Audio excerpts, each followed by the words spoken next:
Hello, and welcome to Encircled, the Halbe Pocket podcast.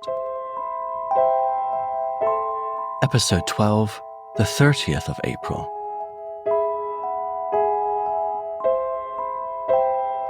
On the 30th of April, OKW replied to Hitler, and despite wanting to spare the Führer from the exact grim details of the situation, they told him the bitter truth. They reported that whilst Wenck's forces had reached Fesch, south of Potsdam, they could not advance any further onto Berlin. OKW added that the Ninth Army was surrounded, but that a breakout group from the Ninth Army, led by panzers, had successfully broken out of the Halbe Pocket and was heading westwards. However, their exact location was unknown. This finally convinced Hitler that the end was nigh, and coupled with the news that General Steiner would not be relieving Berlin from the north, Hitler finally realised that the game was up. Cue famous scene from Downfall. The battle in Berlin would soon be over, and the remaining Wehrmacht forces stationed outside of the city only had one thing on their mind: escape to the west. The Soviets also knew the fighting would soon be over, and from today, the First Ukrainian Front would now change tactics when combating the Ninth Army. Rather than sending wave upon wave of infantry against the Germans, which had been the standard Red Army tactic for most of the war, Konev now opted for a steel-not-flesh approach, and he resorted to pummeling the remaining Ninth Army forces through airplanes, artillery, and tanks. Nevertheless, no matter how they were to be stopped, Konev was determined to stop the Ninth Army breakout, once and for all. So he once again reorganized his forces in a last-ditch attempt to stop Busse's breakout group from linking up with Wenck in the Bielitz area.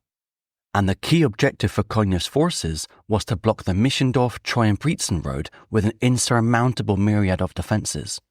This, it was hoped, would prove to be the final nail in the coffin for the escaping Ninth Army.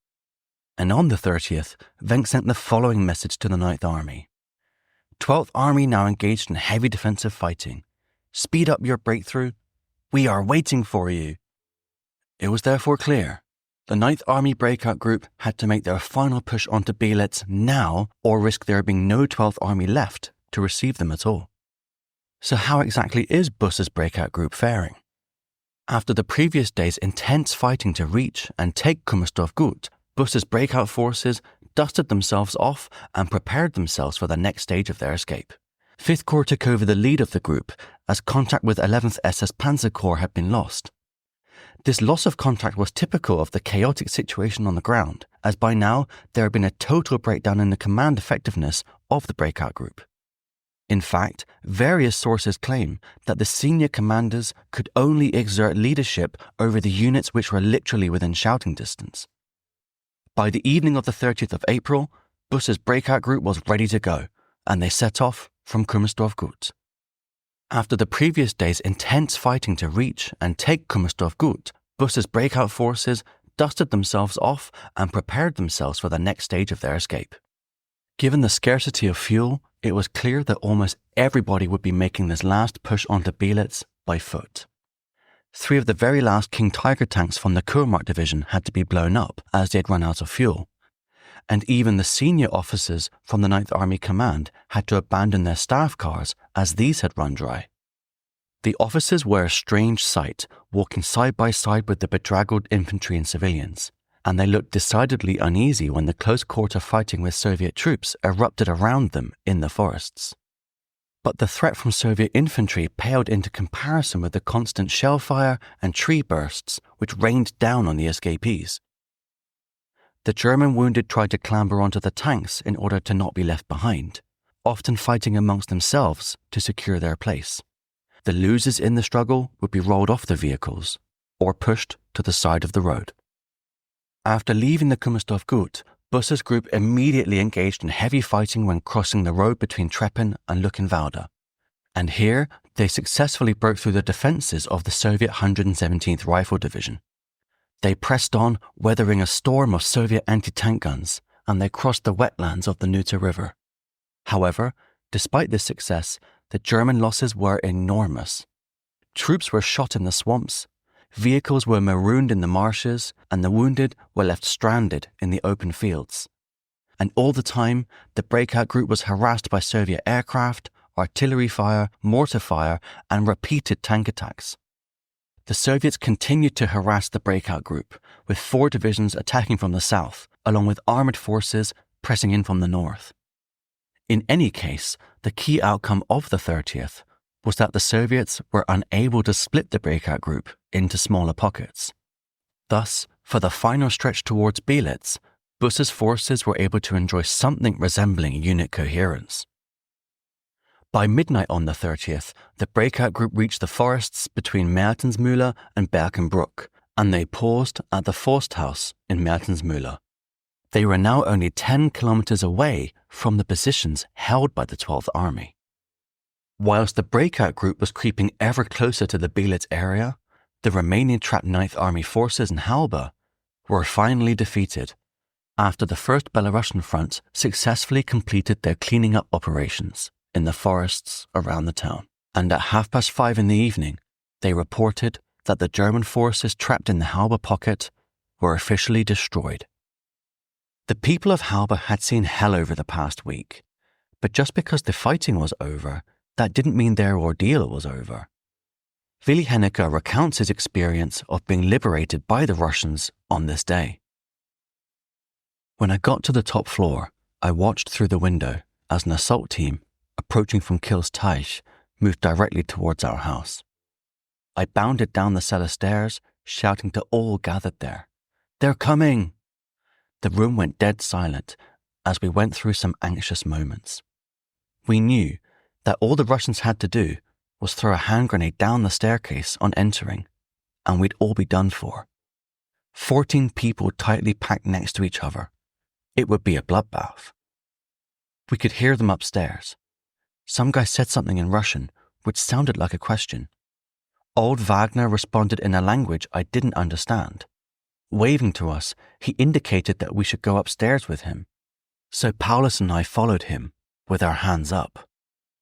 9 men were standing at the top, aiming their submachine guns at us, with the leader addressing Wagner, who seemed to be fluent in the language. Later on, I learned that Wagner came from somewhere along the Polish border, so spoke Polish, and though Russian is different, he could converse with the intruders. They wanted to know whether there were any soldiers down in the cellar.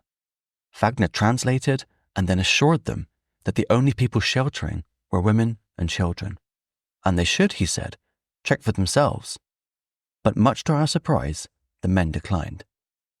Paulus had some tobacco stuffed in a paper bag on him and asked Wagner whether he should offer some to the Russians. Once again, we were taken aback when the Russian leader shook his head and instead fumbled in his breast pocket for a pack of cigarettes, which he, in turn, offered to us. Nobody had quite expected that, and we gratefully accepted. As the saying goes, as long as one can have a smoke together, nobody will get shot. They cleared out, and I was left with a feeling that they were all well satisfied with the outcome of this encounter. But that same day, we would receive several more such visits from the Russians. Thanks to Wagner's linguistic abilities, we'd always be able to reassure them that their comrades had already been by, and so they'd move on. After a while, the troops disappeared altogether. From my viewpoint, their behavior had been impeccable throughout.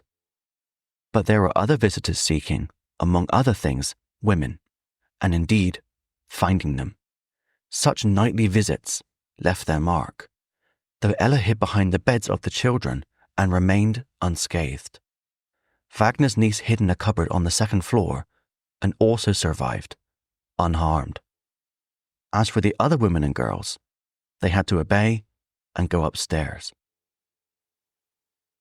With the formal cessation of fighting in Halbe, the Soviet armies which had been engaged with the mopping up action in the Halbe area were transferred away. The 3rd and 69th armies were transferred to Berlin to assist in the final battles there, whilst the 33rd Army was sent to relieve the 13th Army of the 1st Ukrainian Front, which was then redeployed for the operation to take Prague. Clearly, the Red Army was shifting its focus away from Halbe towards other sectors still engaged in heavy fighting. Halbe, meanwhile, lay in ruins. The dead and dying lay everywhere, with the streets clogged up with abandoned or destroyed equipment and vehicles. The death toll had been so high in the fighting that the corpses had been stacked on top of each other, and the stacks of bodies were so high they even reached the gutters of houses. The people of Halbe, the ones who had survived at least, were ordered to clear up and bury the dead. But given the state of the bodies after the severe fighting, it was an almost impossible task. As Hilde Neufeld later recounted, "One day, we removed some soldiers' bodies from a small wood at the edge of the town, and, to make transport easier, we laid out the corpses in a row by the roadside. Suddenly, a tank appeared, turned off from the middle of the street, and rolled several times over the row of corpses, back and forth several times, practically flattening the bodies of the dead. And as if that wasn't enough, the tank finally swiveled around on the remains, mashing them into the sand. The commander of the tank, an officer, leant out and yelled at us horrified bystanders, 'Hitler kaputt, Wehrmacht kaputt, Soldat kaputt, nix mehr da.' Then we were ordered to pick up the remains of the bodies with our bare hands and drag them into a shell hole." Whilst the human toll had been unimaginable, the destruction inflicted upon the town was equally as shocking.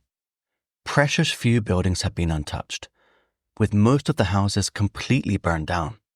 The people of Halbe would now have to rebuild not just their lives, but their town as well.